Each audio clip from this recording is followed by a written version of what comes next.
Okay, so welcome back to the gardening channel. I'm your host, Mike Ventura. So now we're going to talk about, in this video, the preparation of the soil. And so I'll walk you through. The soil is actually prepared right around in April. And as you can see, I have mulch that I use on top of the soil. And so what I do is, in the garden, I put bone meal, blood meal, grow mulch, and earthworm castings into the soil. Why do I use organics? Because in every one of those products is an organic component. Bone meal is organic phosphorus, and being organic, it breaks down very slowly inside of the soil, which is what I want. I don't want to have a plant that grows really fast. I want to grow a healthy plant.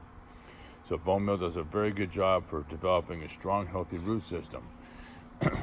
You also get a lot of flower production, and you can see, like on the peppers, I have a lot of flower production in here. You can see on especially the cucumbers, I get a lot of flower production. And also you get a lot of fruit production. As you can see, there's cucumbers right there. And so timing is really, really important when you're going to go down the road of planting the vegetable garden and using organics. Get everybody in the ground after final frost, which in Southern California usually ends right around end of March, early April. And then you want to go ahead and cultivate in everything. And again, the garden is completely clean. There's nothing here.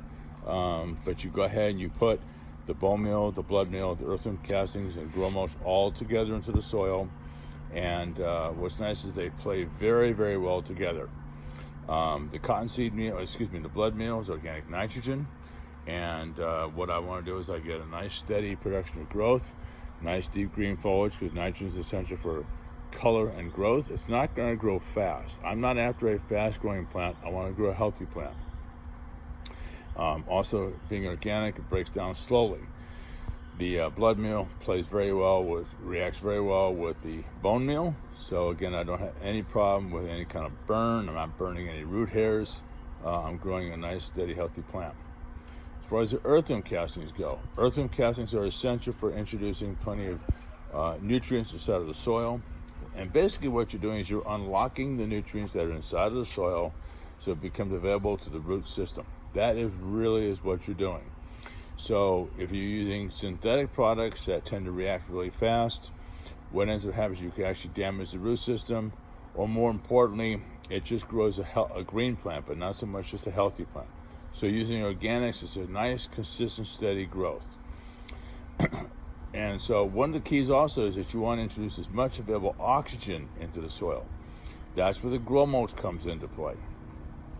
And so as you can see, I can put any extra water on this thing, on my garden, but by the same token, I have great water holding capacity. And I have a few weeds, but they get removed mechanically. I pull the weeds out.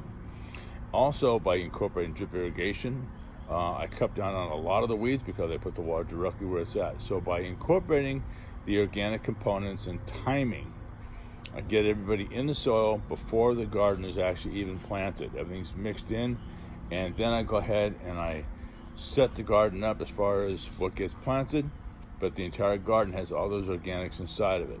And then from there, it's just a matter of making sure that everybody starts to grow, but that the soil takes plenty of moisture.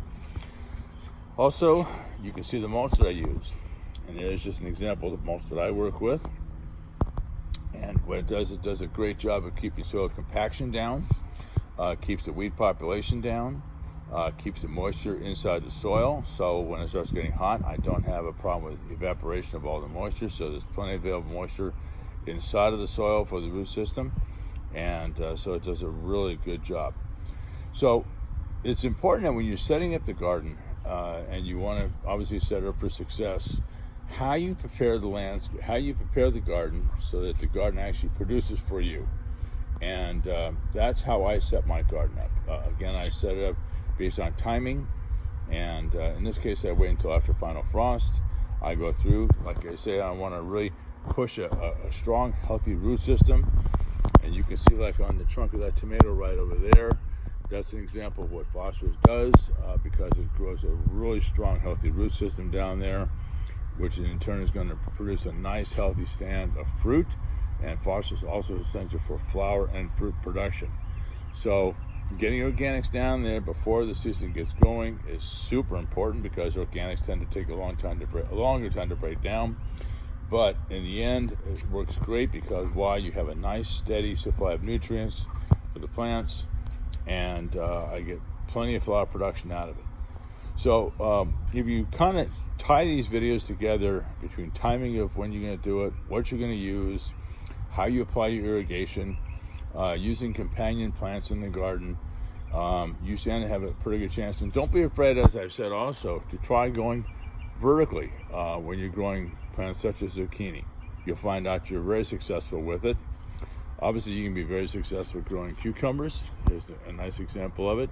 And so when you go ahead and you prepare your soil and you get it up and running, and you introduce really sound, good horticultural practices to build a strong, healthy root system, the likelihood of you developing a good, strong garden and getting good yield only increases dramatically. Okay, so enjoy the garden. Thank you very much for tuning in. And if you like what you see on the gardening channel, please hit subscribe. Okay, thank you very much, and enjoy the garden. Have a great day. Take care.